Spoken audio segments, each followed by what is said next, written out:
What if the thing that didn't work out was actually working in your favor?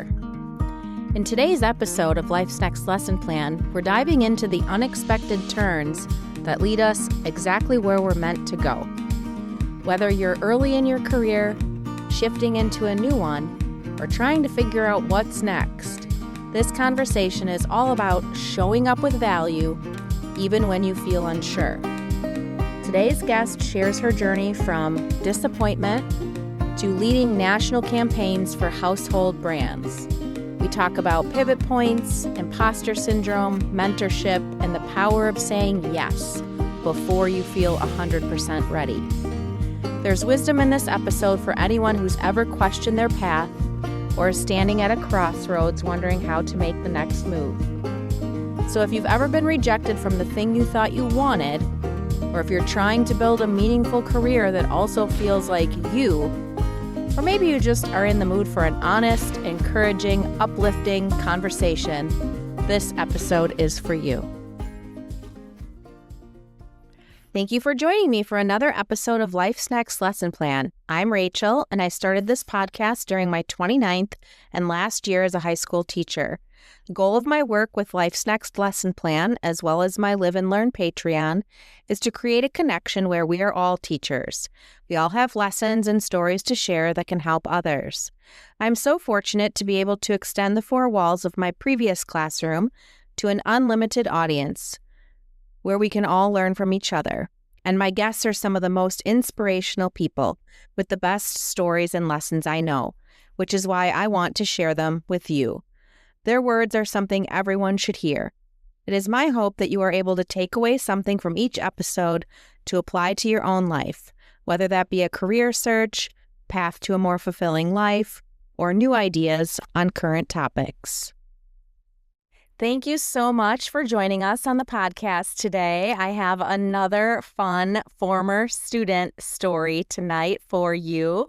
And so I'm happy to introduce Sydney Benson. We were just talking before recording because Sydney graduated from the University of Minnesota.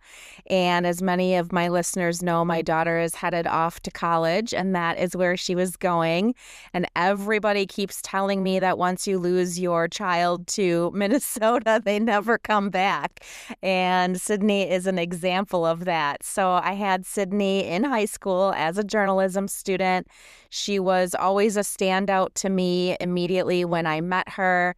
She and her colleagues in high school were such powerhouses and produced such fun work, and she's just continued on that path. So I'm going to turn it over to her to let her introduce herself a little bit, but I want to make sure that I mention one thing that I do know about her, and she might be too humble to mention it, but Sydney is a 3-time 32 under 32 nominee by the AdFed Minnesota, and she is involved in some pretty cool projects, which I'm sure we'll get into in this episode, but she's just a go-getter like many of my other alumni who you have heard speak on the podcast. So I just wanted to make sure, in case she doesn't, kind of pat herself on the back, that we're talking to a real standout here. So, Sydney, do you want to tell us a little bit about what you've been up to since high school? Yeah, absolutely. Well, thank you so much, Rachel. So happy to be on all the way from Minnesota. Yes. And yeah, I'm so excited to chat about my career and everything I do. I am currently an account supervisor at Carmichael Lynch Relate. We are a full service creative PR agency headquartered in Minneapolis, but we also have offices in Philadelphia, New York. And then with the pandemic, we've got people everywhere from California to Texas to DC. So it's really a really good, diverse group of people I get to work with. My job is pretty much, we have brands, or you'll also hear me use the word like clients and accounts kind of interchangeably, that come to us and need a PR strategy or need a PR agency. We do have a new business team that helps pitch that business. We're involved. And then, we work for them, and every client and scope of work is different, but It's crazy because I've been at the same agency for a little over 7 years now, but I feel like I've had 5 different jobs in the span of one because I've gotten to work in so many different industries from home and design, food and bev, vegan beauty, health and wellness, and even like Wi-Fi and internet. So it's been such a wild ride, but it's also just been really rewarding, as you've said, with a lot of the fun projects that I get to work on and get awards for. But yeah, it keeps me kind of sharp and challenging, and I just feel like I'm always evolving and growing, which is a lot of fun. Yeah, that's so exciting. One name on your list popped out to me, Bobby Burke from Queer Eye. I just love that show. That's so fun. Did you meet him in person? No, never in Okay. person, but worked very, very closely with his team for a client, Marvin, that we had. So we facilitated all of the like windows and doors in his personal home. And, that landed in some features in Arc Digest and some social content. So really like negotiating and facilitating that partnership, which, when you're dealing with renovating an entire house takes years, So yeah, me and Bobby's team worked together very closely for many years. Oh my gosh, that's so fun. I could watch those episodes all day. So fun. I know, and they make me cry too. I mean, it's like the best happy cry ever. Yes, feel good TV for sure. Okay, well, I remember, here's a memory that still sticks out to me from high school because I'm going to ask you about a memory from high school as well. But I remember, I think it was after you graduated, I think you came back and spoke to some current journalists about your internship in Australia. Wasn't that a PR? Was that one of your first internships? It wasn't one of my first, but yeah, that was definitely a highlight of my college career, which I will definitely Okay. talk about. Okay.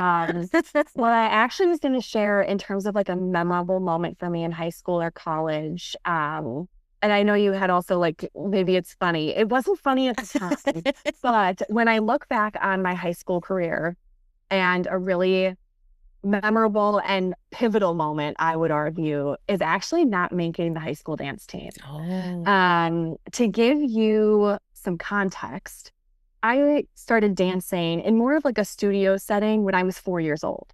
And I did ballet, tap, jazz, hip hop. I even did Irish dance for a year. I mean, I did it all. And it was such a huge part of my identity, like as long as I can remember.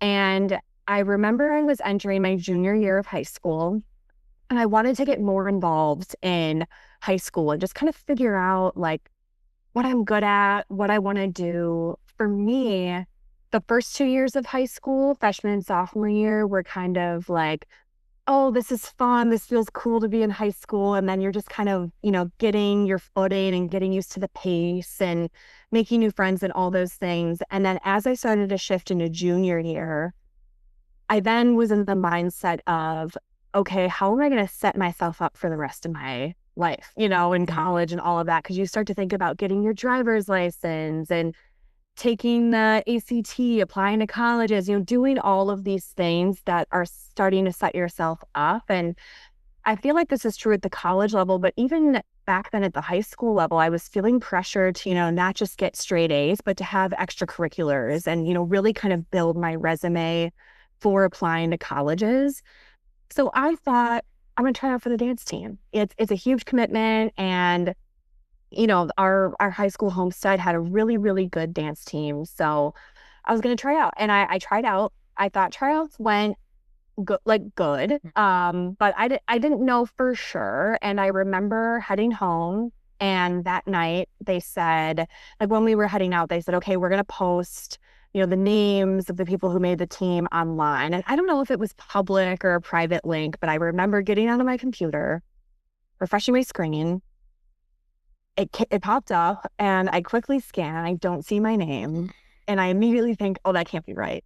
And I closed out of the tab, did it all again, scan the names again. And I realized like, wow, I did not make it. And I think it was very memorable to me for two reasons. I think one was I was definitely embarrassed. Like all of my friends knew I had danced for forever and I was friends with a lot of them and it was embarrassing.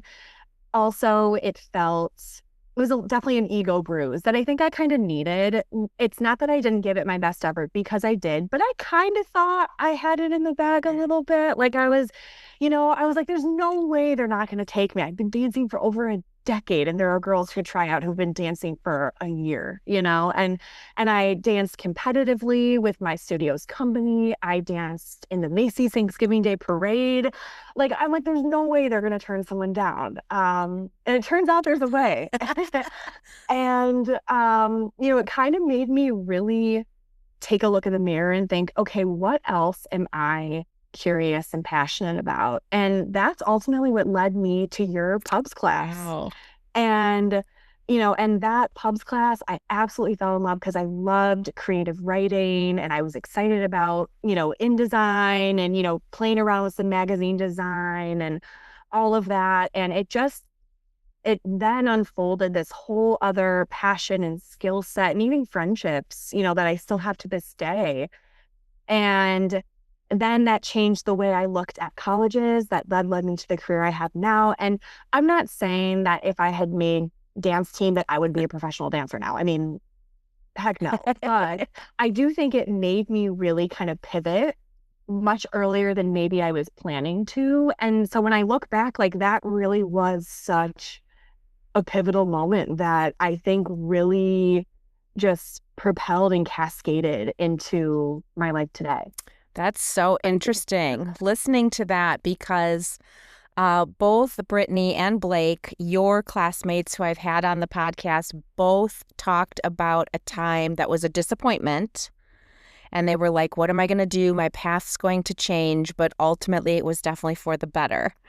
And so I think that's just an important lesson for everybody listening that like sometimes, and the way Blake said it was that when a door closes, you have to find another door to walk through. And at the time, especially in high school, it can feel so awful, like your life is over and, all your hopes and dreams are in that basket.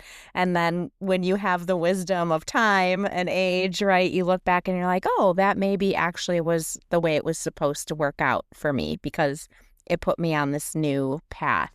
So you alluded to it a little bit, like planning what you were going to do then after high school as a result of journalism. When did you kind of start making those decisions and like how did you know that's like, did you major in stratcom or journalism right away or did that take a while?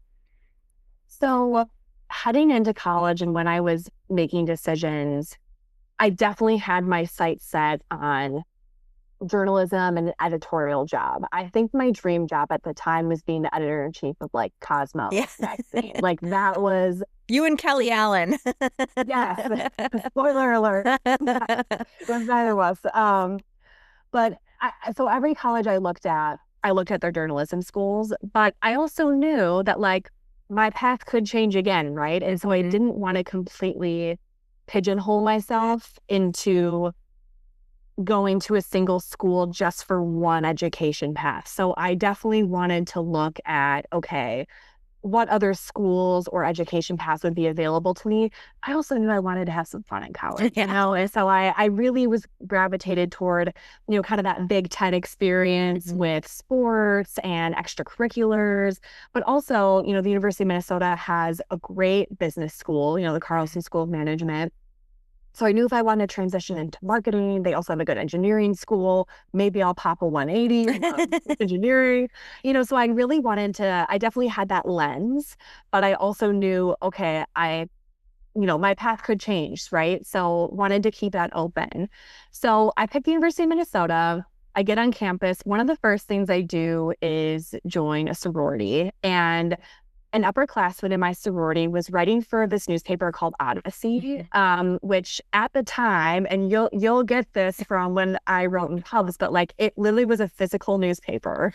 It was online too, but it was specifically for people who were in the Greek system or like the Greek community. So you had to be in a fraternity or sorority at the University of Minnesota to write for it. It also was at other college campuses too. in their great communities. And going into the University of Minnesota and in terms of like the journalism school, I'm not sure how they have it set out now, but at the time, they didn't really do direct admissions. You obviously would get into the College of Liberal Arts that the journalism school was under, but you had to take a couple 101 courses to then apply and declare a major. Well, I felt like, thanks to your pubs class, I was light years ahead of that. And I was like, okay, I'm ready to write now. Like, I'm ready to go. So I started writing for Odyssey and I really liked it. It kind of gave me that, sense of community. It kind of scratched that itch that I had. And then I did that for a few months. And then just before second semester of my freshman year, the editor-in-chief at the time approached me and said, hey, I'm about to study abroad in Europe next semester, and I need someone to take on the editor-in-chief role. And he said, I'm not opening up an application, I'm not doing any of that. He goes, I wanted to go to you first because I think that your experience and even just like your wisdom is well beyond your years. And I really trust you to do this. And I think you'd be great at it. So I obviously thought about it, but said yes. And so, I took on that role and the publication changed so much over the course of the 2 years. So the physical newspaper aspect went away, which is, no surprise, but also it opened up so that any writer at the University of Minnesota could be a part of Odyssey. You didn't have to just be in the Greek system, which was a blessing and a curse. It was a blessing because our talent pool of writers expanded so much, right? I mean, I think when you look at the numbers, at the time, the Greek system was a small percentage of the whole school. So that was great. But then also, I had a managing editor that I reported into who was very, very focused on getting clicks, page views, growth month over month. And it was just, my job very much became about recruiting and onboarding writers and editing. And I kind of lost the ability to really enjoy writing on my own. So, and also while all this is happening over the course of my 2 years in that position, I'm getting further in the journalism school and I'm starting to take some of these strategic communications courses and I'm really starting to like them. What I liked about them is that I really enjoyed kind of this challenge of, we have a brand, how are we going to get them news? And that's still something I face day to day in my job. We have no news. So how do we get news? Like, how do we get news when there's no news? It's kind of the $1 million question we get all the time. So I liked that challenge and thinking about, okay, what would get an editor's attention? And it felt like I was pivoting, but not necessarily pressing restart on everything I had done, because after writing and being in an editor position, I knew what would catch my eye in an email, and I knew kind of how that, what made me tick and what might make another editor tick. So that's kind of when that shift really started to happen. And then, kind of full circle moment, I'm then looking at studying abroad. And the University of Minnesota has a phenomenal study abroad program, but one of the programs that they have that really caught my attention was a study and intern program where you can go somewhere abroad, you take classes and do credits, but you can also do a part-time internship to get some, real world experience, if you will. And I had friends who had done the program in Italy or, Barcelona or some countries where English was not the first language. And I realized that can kind of limit the type of internship you get. And I knew going into this, like, this is my opportunity to get the best internship I can get. Like, this is something that can really make my resume stand out. So when I look at English speaking, countries and opportunities, I have London or Sydney, Australia. And I was like, I have to do Australia. I mean, when are you ever going to get to go there? It's so beautiful. And I ended up getting matched with an internship at Red Agency, which is like the most awarded PR agency in Sydney, Australia.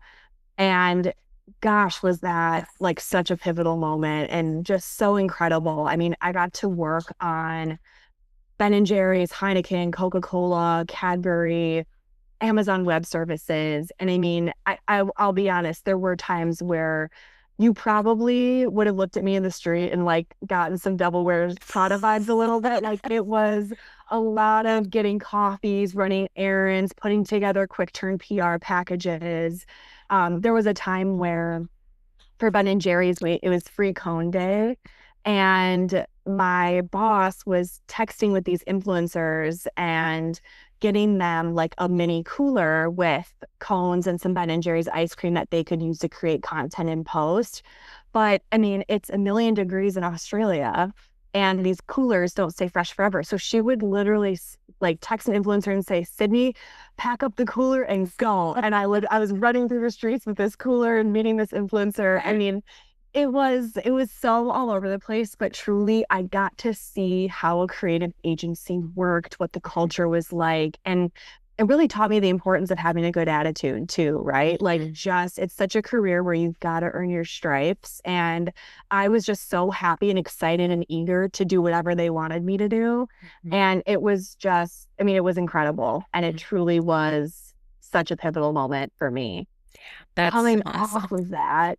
So while I'm in Australia, I'm there for the second semester of my junior year. So while this is going on, I'm like, okay, what am I going to do in the summer? Like I'm on to the next agency, right? Like, come on, Minneapolis. So I'm applying to all these internships at agencies. I don't get a single interview. And I'm like, oh, shoot, and again, not that I thought I had anything in the bag, but I'm like, who else can say they're interning at a PR agency in Australia right now, right? And I have since learned that most advertisement and PR agencies tend to only accept post-grad interns because you're doing real work and they really want to hire you on. So, but I'm also like, okay, I'm not going to sit around and wait until next year. So I ended up applying for a research and communications internship at Make-A-Wish, Minnesota, which again was such a unique experience. It was their 30th anniversary. So I was talking to kids who are now adults who had wishes granted for them during their childhood and hearing the impact it made on their life. I mean, I get emotional just thinking about it, but what an incredible job and experience to get to have. And then also, since that's a nonprofit, it was an unpaid internship. So also I'm teaching kickboxing to like make some money on the side. And also I'm like, okay, what can I do out of this to like, help develop my skill set? So I was like, hey, could I run your social media and do your Instagram? Can I host a couple of events? I have an idea for like this raffle to get members involved. So I'm like constantly, going out there and getting experience. And then my second semester of my senior year, I did an internship with Key Public Relations, which was a super small PR firm, like 8 people or so in this neighborhood of Minneapolis. And they had a lot of local clients. So now I'm heading into post-grad applications. I'm ready to take another swing at agencies. And now I already have like 3 more jobs under my belt. So, I kind of took this mindset of like, okay, do whatever you can to get some experience. And, now I'm going into this with a small PR firm, a nonprofit, a national award-winning PR agency, and then also some kickboxing on the side, right? And like, so I just kind of came with this whole new set of resumes, and jobs in like just a year. And yeah, I ended up getting an internship with where I am now, Carmichael Lynch Relate. And yeah, the rest is history. And of course, they wanted you full time, right? Because as I said, she's a go-getter and she just showed you how that is the case. It was funny because I was talking, I think it was my last episode, about how I landed my job outside of education, which there was never a job posting. I never even gave them a resume. They just knew me and of my work at Homestead. And this idea of like, that's how I got the job when I was teaching journalism at Mount Mary at night in the pandemic because they needed someone really quick. And I don't know if you remember Mrs. Barrington, who came in and helped us with InDesign. She was my JEA mentor. she was working at Mount Mary, but long story short, she contacted me during the pandemic, kind of in a panic, like, hey, are you still in the area? Could you teach college journalism for a while? And exactly what you're saying is this idea of like your work speaks for itself, and sort of you have to kind of remember or approach your work like everything you do is a job interview, because the people who are around you looking at your work, looking at your work ethic, looking at, like you said with Make-A-Wish, you went to them and said, could I do this? Could I do this? I see room for growth. And that's exactly how I got my next job in yearbook and photography, is because they knew of me from our program at Homestead, and they were looking for someone, with certain skills. And you are proof of everything that you do, although you're maybe not thinking about it at the time, you just want to be of value. That is going to help launch you into your next step, right? And so, yeah, you're living proof of that. I love that. So many highlights already, and I love seeing people's paths and how one experience leads to the next, but I know there's more to the story. So do you want to talk about further along a little bit in your journey, additional highlights that happen, maybe not just professionally? Yeah. Yeah. I mean, just being in Australia and doing that study and intern program was, I think, a highlight of my life, to be honest. Yeah, again, like not only did it do what I hoped it would professionally, but also personally. I mean, I became really, really close with my best friend, Paige. She went to the University of Minnesota too. We kind of knew of each other, but we had never really crossed paths. But we were in the same study abroad program, and we pretty much became inseparable. And like, she was the maid of honor in my wedding this summer. And then at the time, my new kind of college boyfriend that I was seeing also was going on the same program, and we decided to give it a shot and date. And yeah, now here we are 8 years later, and he's my husband. Oh, so gosh. I know. So it was just such an awesome time. And yeah, I mean, especially too with my husband and I, it's like we have our first Valentine's Day was like a dinner overlooking the Sydney Harbor. Jeez. We got to go to Fiji on our spring break. It was not what you think it is. We did the cheap college kid route with hostels, and all got some weird stomach bugs. So we got to see more of each other than maybe we planned within the first like 6 months of dating. But yeah, just such a highlight for sure. It's amazing when you think about, what if I would have signed up for London? Right? Right? Right. Yes. Definitely would not have. I'm sure it would have been incredible, but yeah, I definitely wouldn't have seen nearly as cool of beaches as I have now. So Joe, your husband, was in Australia studying abroad, also in the same field, or? Same program. Yeah. So there was, I think, a group of about 25 of us from the University of Minnesota in this program. And then there was like a group of kids from other colleges elsewhere. But yeah, we were friends for a while before we started dating. And he had already kind of committed. We didn't even really know the other had done it. And it just kind of worked out, which is crazy. Oh my gosh. And we booked our seats on the plane like together, both there and back next to each other. So we're like, this could be really good or really bad. This sounds like it could be a movie. Like, I'm going to see this on the Hallmark Channel or something. That's so fun. Okay, so then after, kind of walk us through, I know we want to talk about two things. We want to talk about, well, I guess you kind of talked about that all of these internships helped you land the internship at Carmichael Lynch.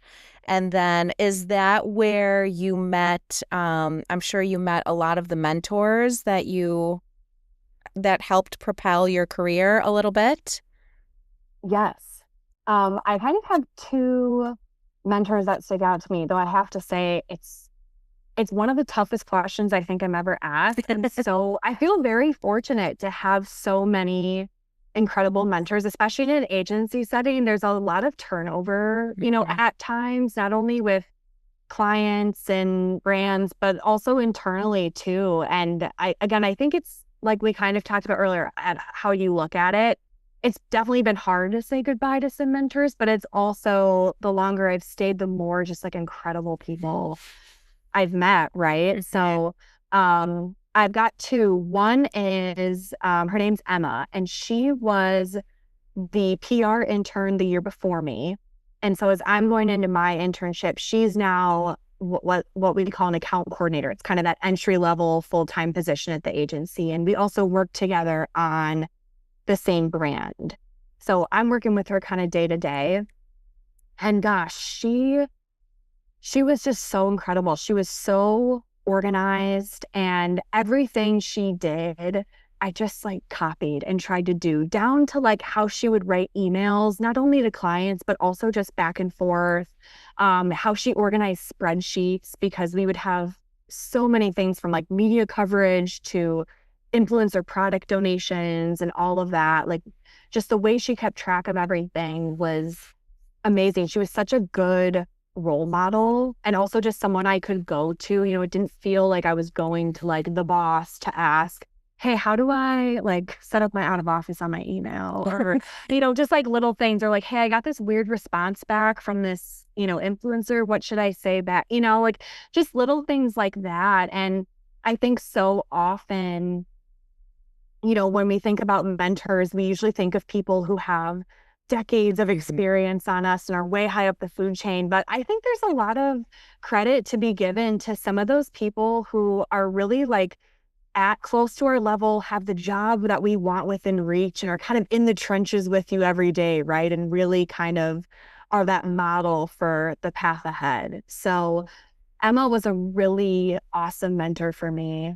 The other really impactful mentor is Alan. He is an executive vice president at Carmichael Lynch Relate. So he is that mentor we often think of, right? Who's got decades of experience on us and is just whip smart and, has all the guidance. And I actually started working directly with him at the agency a couple years ago when we got the Saputo brand as a client. And they are like one of the largest dairy manufacturers in the world. And we had several different cheese brands underneath them that I had to build an influencer strategy for from the ground up. And he really taught me the importance of branding my own ideas and how to set up an idea to help it be sold in. I think a lot of times people don't realize how many levels of approval an idea has to have in order for it to come to life. I'll pitch something during a brainstorm that then probably 4 other people at the agency have to buy into, right? Or tweak slightly. Then we present it to our client. And oftentimes our client is just kind of one piece of a huge puzzle, right? And then our client then needs the tools to sell it in with their leadership and all of that. So he really taught me the importance of like branding my own idea. I'll give you an example of it and kind of a highlight of my work. Was this 50 States, 50 Influencers program for Treasure Cave Blue Cheese. Going into planning and brainstorming, we knew our clients really wanted to grow the blue cheese category and highlight very different usage occasions for blue cheese. So it's kind of that, what we call, kind of polarizing, people either love it or hate it, but they wanted to show, hey, it's got a bold flavor, but you don't need to be delicate with it. You can use it as more than a sauce to dip barbecue wings in, or, a crumble to put on a salad. And we also knew from our audience data and insights and research that our audience really loves travel and trying new and kind of eclectic new things. So during brainstorming, I put forward this idea, 50 states, 50 influencers. We partner with an influencer in almost every single state and have them create a recipe using blue cheese that's inspired by their state's cuisine. I mean, how awesome is that, right? And we got like, for Minnesota, we got what was it? Like blue cheese tater tot hot dish. We got blue cheese lobster rolls in Maine. I mean, we got exactly what we wanted. And I think what's so cool about it is it had this name, and it was so rooted in simplicity, right? Like we know it's very complex, right? Like that means we've got to vet not just 50, hundreds of influencers. That also means 50 sets of negotiations, 50 different contracts, 50 different sets of content review. Like, it's a lot to manage, but the idea itself and just that name and like brand behind it was rooted in simplicity. And it kind of directly, anyone who heard it knew, yep, this is answering what we asked for, right? And just having something that like everyone can rally around was really, really cool. So I have kind of Alan to thank for that lesson. Oftentimes you think, oh, we got to polish this, when it's at the client. But if you can do that early on, it really only helps sell it in along the way. That sounds so fun. Yeah. And also, I'm just sitting here thinking, like, I'm remembering your work in high school, and I'm just thinking, like, there were so many times that I had to say to people around the time that you were in high school, people were saying, like, why would kids take journalism? Journalism is dead. And just that idea of like print journalism or certain forms of print journalism were dying off or changing or evolving into magazines and websites. But the fact too that it can branch out into this strategic communications, or like you said, obviously you do PR, you could have gone to marketing if you wanted to. Once you learn those skills, and I would argue too, even soft skills that journalism teaches, like time management and communication and, I don't know, writing, right? And then I feel like you're so marketable to other areas. And that was such a hard message, and I think still is kind of a hard message to sell, because when you just say journalism, I think in the past, especially, people thought newspapers. So that's why it's so interesting to talk to all of you and see, how your jobs vary, because you were able to use the strong set of skills and then obviously your own creativity and, your personality, your go-getter. Yeah. And so the soft skills I think that journalism teaches are sometimes even more important than the actual skills.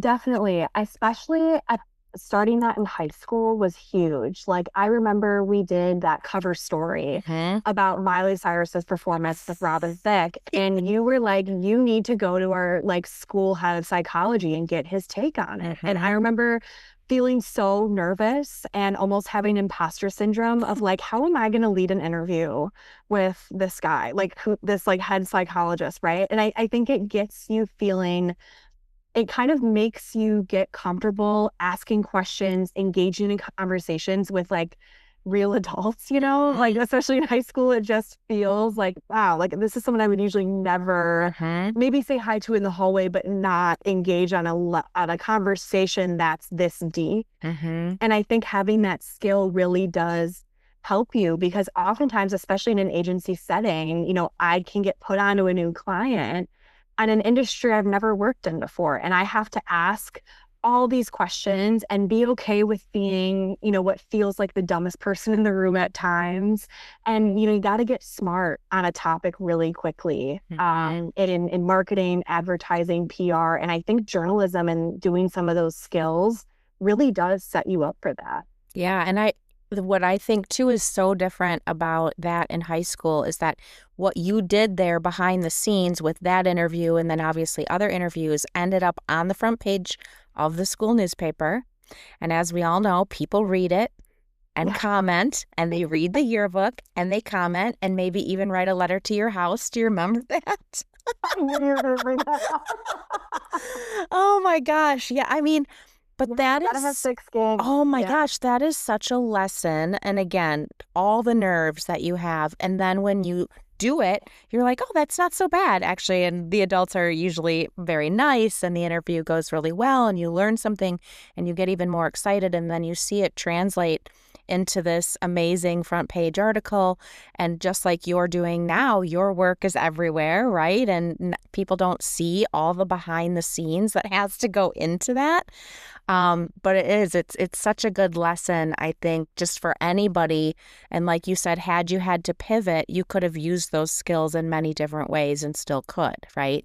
Right. Yeah, that's awesome. So what's new and exciting on the horizon for Sydney Benson? Okay, professionally, I will say and you actually did mention this in the beginning, but I'm very excited for this 32 under 32 award ceremony in early June. Yeah, as you said, I'd been nominated. This is now my third time, but I had never been selected. And I just recently turned 29, so I'm not going to be under 32 forever. So I'm crossing my fingers and hoping that, this is my year for that, which would be fun. And of course, I can't share too much about what I'm working on behind the scenes in my job, but we've got lots of fun stuff on the horizon. And yeah, that'll be a blast. I have to say personally, so last year was a big year for me. I mean, I got married and then I had 5 other weddings. 2 of them were destination domestically, like in the US, so Vail and Nashville. Another wedding was in Europe. So I got to go to Italy and Greece, and it was amazing. And honestly, like, what I'm excited for is like having no plans, just having a bit of a slower pace. And I also, I'm at this phase now, I just turned 29, like I said, and I feel like in the next couple of years, my husband, Joe, and I are going to be thinking about a house and kids and hopefully a golden retriever puppy.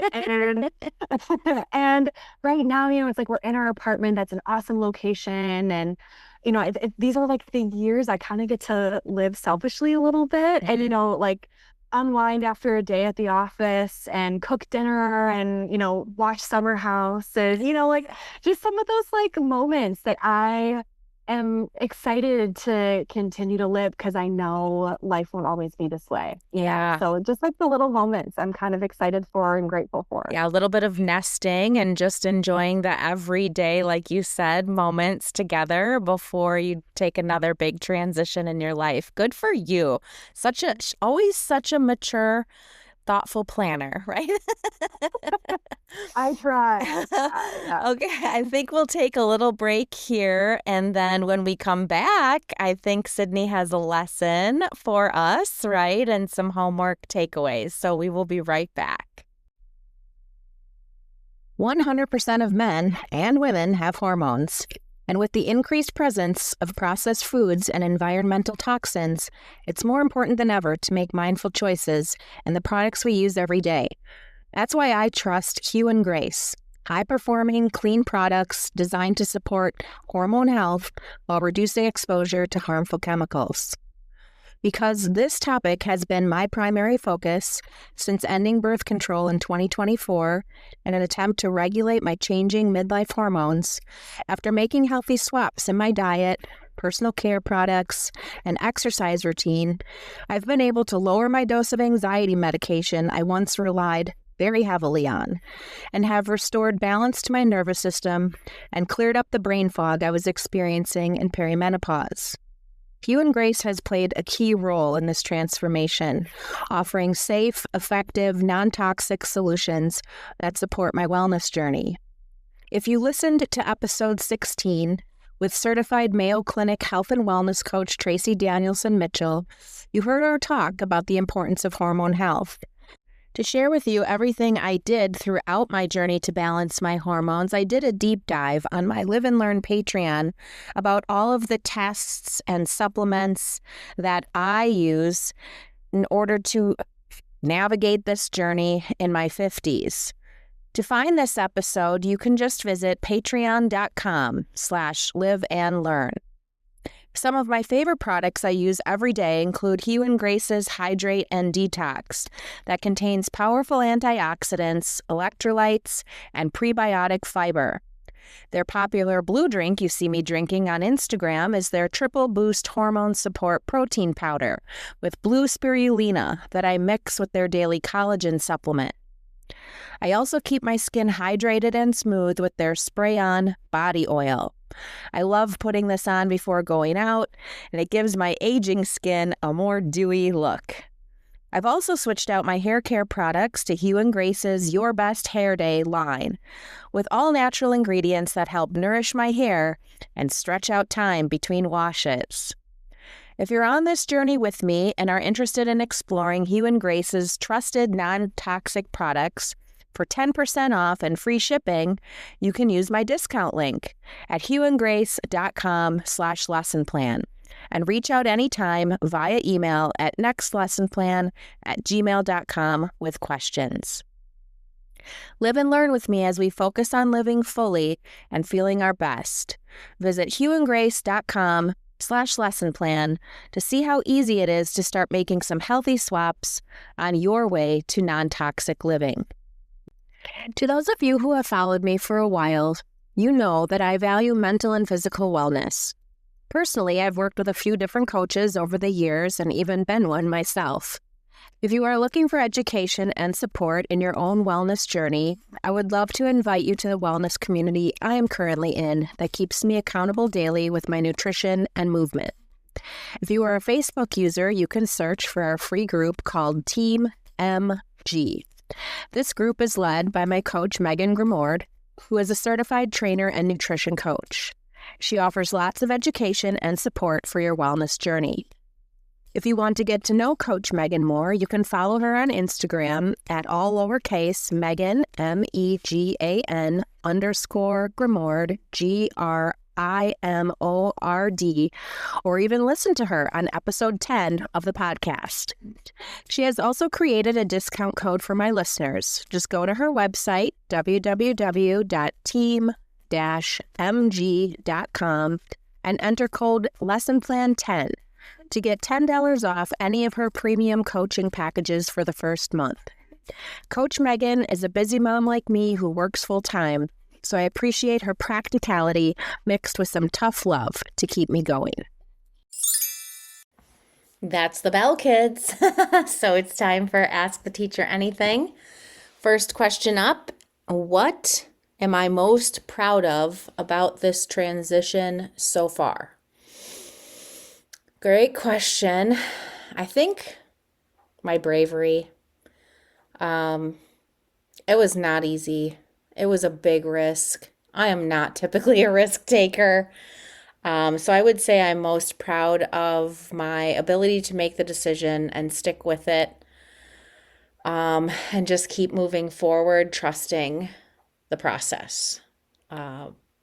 Easier said than done, and I did it. So I'm proud of my bravery. Second question, how do I know which creative ideas to pursue and which to let go of? That's good, because I'm typically like, I want to try this and I want to try this and I want to try that. And so I've tried to tell myself, like, pick one thing and then do it really well, learn as much as you can about it, like with starting the podcast. Because there's many directions that I think I could go from it. And it's like, okay, just try this thing and, do your best and then move on from there. But I would say too, I talked about this in 2 of my past episodes. One in episode 33, where I talked a lot about just identity and how to really drill down to who you are at your core when you're not an employee or a parent or a spouse or a friend.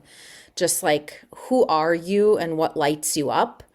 And we made a list also in episode 21 of things that fuel our energy and things that drain our energy. In that episode, we talked about time management versus energy management. And I did some research and learned some things that I didn't know about that. So I'd encourage you to maybe go back to both of those episodes if you haven't listened to them. But also in episode 33, there's a link on my website, lifesnextlessonplan.com/freebies, where you can download a free journal, and it kind of walks you through, like, again, pursuits that might be important to you because of what your values are. And you hear in this episode, if you haven't already, you will, Sydney kind of talk about, like, you should follow your values and also you should share your values with others. And that's how creative ideas come to you, whether you have the ideas or people bring the ideas to you. And I've talked a lot about that as well. So I guess to boil it down, knowing what you want this phase or chapter of your life to look like, and, maybe something that you've always wanted to do, you're just going to finally go for it. That's basically what I said. Like, if I don't try it now, will I ever try it? Like, I've always wanted to, not always, but for a long time, I've thought about like, what would it be like to have a podcast, and what would it be like to not be a teacher? And, clock's ticking. Years turn into more years. And then I didn't want to be at the end of my life and say, I wish I would have just tried it. And that's what this chapter is about. So great questions. I appreciate those. And if you have more questions for me, you can submit them on social media or at our website.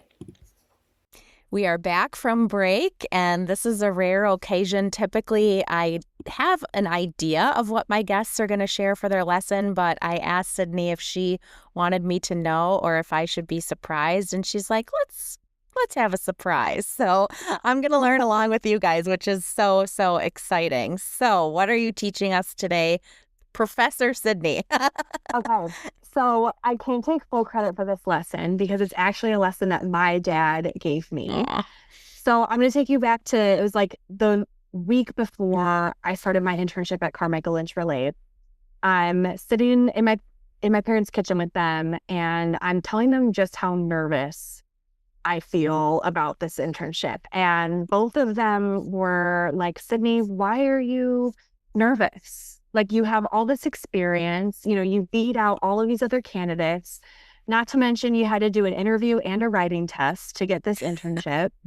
You were in this fair and square. Like, aren't you excited? Wasn't this also your top choice? Like, they're like, why aren't you excited? And I said, I am excited, but this is why I'm nervous.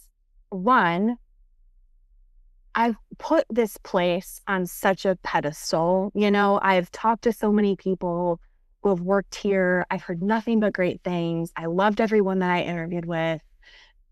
What if it's not all that it's cracked up to be? Or also, what if I'm not all they think I'm cracked up to be as their intern, right? And what if this doesn't work out? I'm going to be so disappointed. And not to mention unemployed. It's not like I didn't take my other internships seriously in college, because I did, but I knew I had school and, another part-time job to fall back on. Now I'm graduated. Like, this is my livelihood now, right? It's like starting my career. And so, yeah, I'm nervous.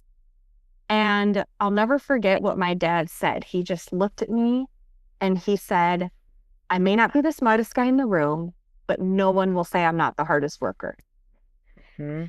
And I have to say, at first, I was confused because my dad has, a law degree, and he has been at the same law firm for over 30 years and has worked his way up from associate to partner. So I'm like, how are you not the smartest guy in the room by now? But I realized that wasn't the point. The point is that I'm headed into this agency. They're not picking me for my smarts, right? They're picking me because they see potential in me. And what I can do is show them how eager I am to learn and how hard I'm willing to work. And I think that is a lesson that I think can carry you so far in so many other fields. I think truly, like, having just a good foundation of a work ethic and a good attitude can truly get you so far. And even now, as I've worked my way up and I make hiring decisions on my team, I would rather have someone who knows nothing, but has the best attitude, is willing to go the extra mile, isn't afraid to admit when they don't know something or take ownership of a mistake, than someone who has all this experience and knows a lot, but doesn't have a great attitude, isn't willing to pitch in when it's needed. Like, it's just stuff like that. And that was a lesson, again, my dad gave me, a week before I started in our kitchen.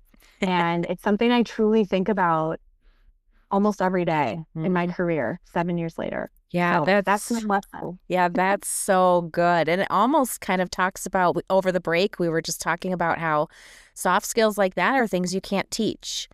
you can't instill that in someone that you're hiring. You either see their work ethic or you don't. And I'm sure when that editor-in-chief who was going to study abroad, you were young, right?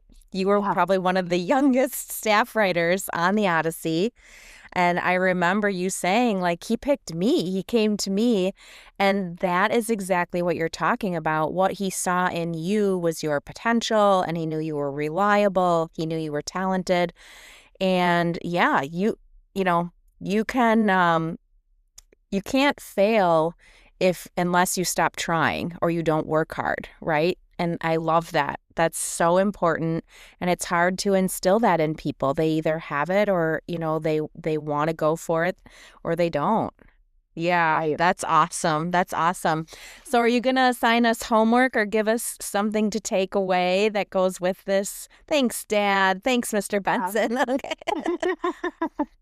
I would say, I think to bridge off of that is, I think a good takeaway or like homework to do is find your core strengths and values and focus on those. Make them known, not even internally, but also among your peers. Mm-hmm. So, for example, like I'm known as someone in my workplace who is super organized. And oftentimes, like I get pulled onto account and they're like, Sydney, like, clean this up, help us get organized, give us some processes. And I feel like they didn't just know that about me, right? Again, like people can see things in you, but when it comes down to like making yourself indispensable and reliable and being known as, someone with a certain skill set, I proactively kind of made this known, right? I had my inbox super organized. Like I have this whole folder system in my Outlook. So when my boss or someone on my team is like, can anyone find that email chain where we talked about this? I'm like, yep, I'm the first one to find it, right? Or if someone is like, hey, can I, like, we need a timeline for this campaign. Yep, I'll do it. And I show everyone like how I think, how I map things out. So just like finding your skill set, making it known. But also there are going to be times where life is going to throw unexpected obstacles at you, and you're going to get put in rooms of people or situations that maybe feel foreign to you.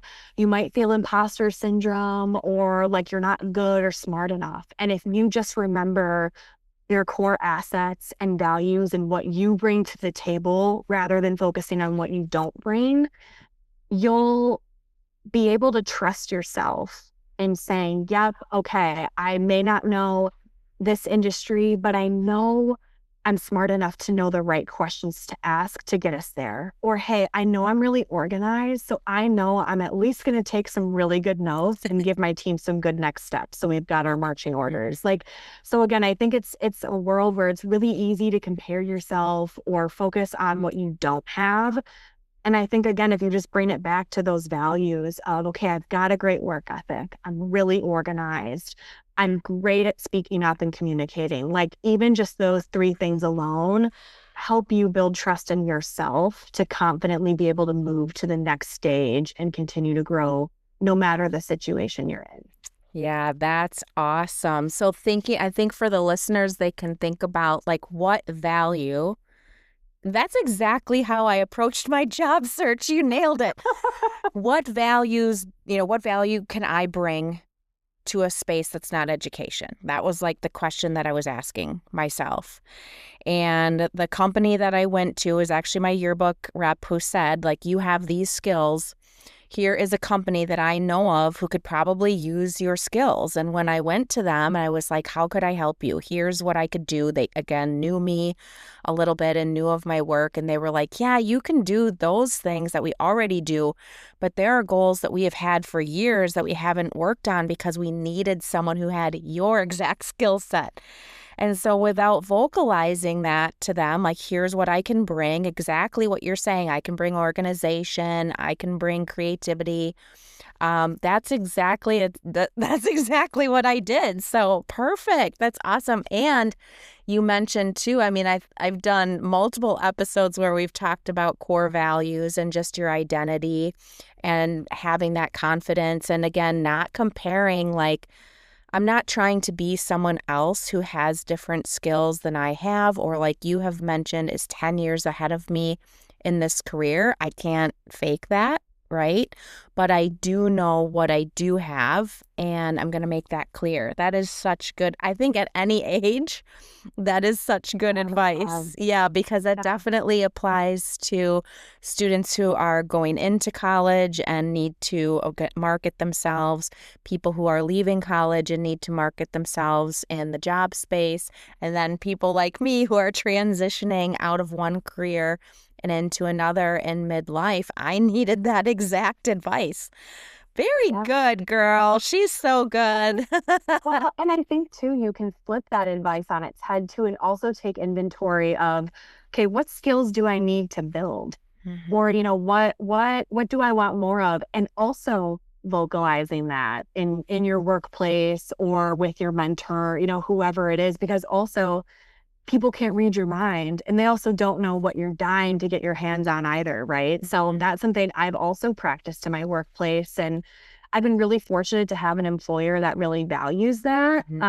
Like an example was, I was about 2 years into my career at Carmichael Lynch Relate, and I had worked pretty much solely full-time on home and design accounts, which I actually really loved more than I thought I would. But I was like, okay, but we've also got Aveda, and we've got, like all of these other clients. We had Garden of Life, like we've got people in health and wellness, like we've got all these different brands. And I basically said to them, look, I'm very happy with the work I'm doing. However, I've been here for 2.5 years. I really want to dip my toes in another industry. Here are a couple of accounts I would love to work on, but I know these transitions take time and you've got to do it right. But I wanted to start planting that seed with you, because this is an opportunity and kind of what I call like a muscle I want to flex, right? And like get stronger at and learn.